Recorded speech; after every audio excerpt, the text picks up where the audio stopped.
Hello everyone, today I will discuss about electronegativity.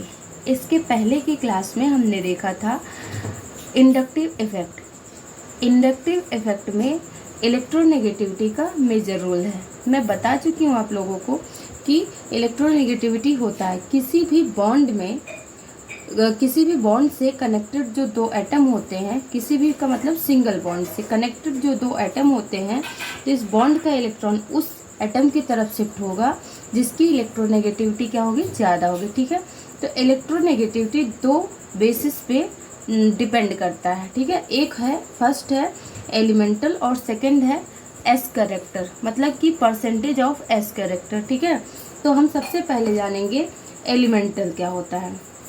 Elemental में क्या देखेंगे कि पीरियड में और ग्रुप में किस तरीके से अफेक्टेड होता है इलेक्ट्रोनेगेटिविटी। ठीक है, तो जब हम पीरियड में मतलब पीरियोडिक टेबल में पीरियड में लेफ्ट टू राइट इंक्रीज करते हैं, मतलब बढ़ते हैं, मूव ऑन करते हैं लेफ्ट से राइट की तरफ, तो वहाँ पे क्या होता है, इलेक्ट्रोनेगेटिविटी ऑफ रिस्पेक्टेड एलिमेंट क्या होता है, इंक्रीज होता है। जैसे कि लिखा है carbon, nitrogen, oxygen and fluorine, तो इसमें कार्बन की इलेक्ट्रोनेगेटिविटी नाइट्रोजन के कंपेरिजन में कम है, और जैसे हम ऑक्सीजन की तरफ बढ़ते हैं तो ऑक्सीजन की नाइट्रोजन से ज़्यादा हो गई। ठीक है, ऐसे ही बढ़ता जाता है। ठीक है, फिर हम ग्रुप में नीचे की तरफ जब आते हैं तो ग्रुप में टॉप टू बॉटम आने पे इलेक्ट्रोनेगेटिविटी क्या होती है, डिक्रीज होती है। ये आप लोगों को पता है। ठीक है, दूसरा होता है, दूसरा जो रीजन है इसमें एलिमेंटल में वो ये है कि अगर कहीं पे प्लस चार्ज है किसी एटम पे, ठीक है, और न्यूट्रल है दूसरा एटम,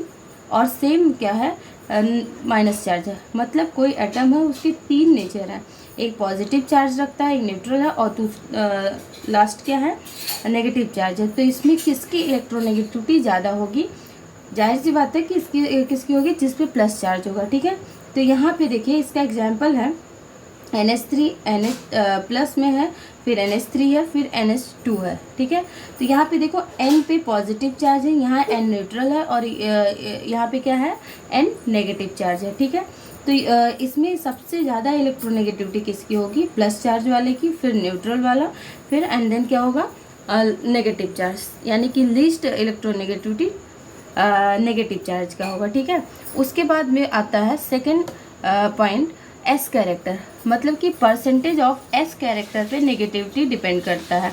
अब इसको भी तीन पार्ट में डिवाइड किया गया है। पहला है परसेंटेज ऑफ एस कैरेक्टर, दूसरा है बॉन्ड एंगल, और तीसरा है रिंग साइज। ठीक है, एस परसेंटेज एस कैरेक्टर क्या होता है, एस कैरेक्टर में जैसे जैसे एस का परसेंटेज बढ़ता जाता है वैसे वैसे यहाँ पे क्या होता है, इलेक्ट्रोनेगेटिविटी इंक्रीज होती जाती है। देखिए यहाँ sp3 में 25% एस का कैरेक्टर है, और sp2 में 33.3% है, और sp में एस का कैरेक्टर कितना है, 50%। ठीक है, तो यहाँ पे ये देखने को मिलता है कि increases the S character also increase the electronegativity. समझ में आई बात।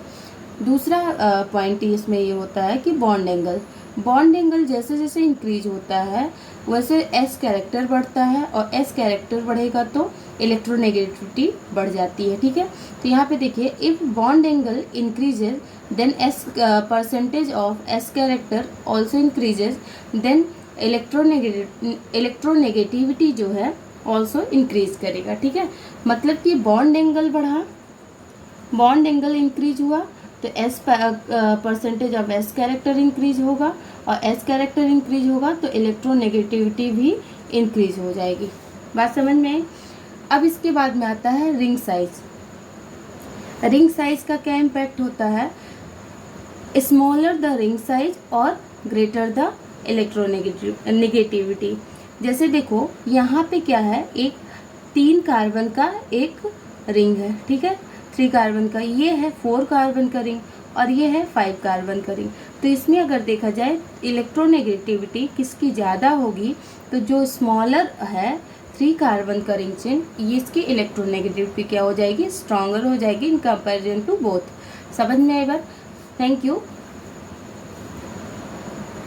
अब इसके आगे का हम नेक्स्ट क्लास में पढ़ेंगे।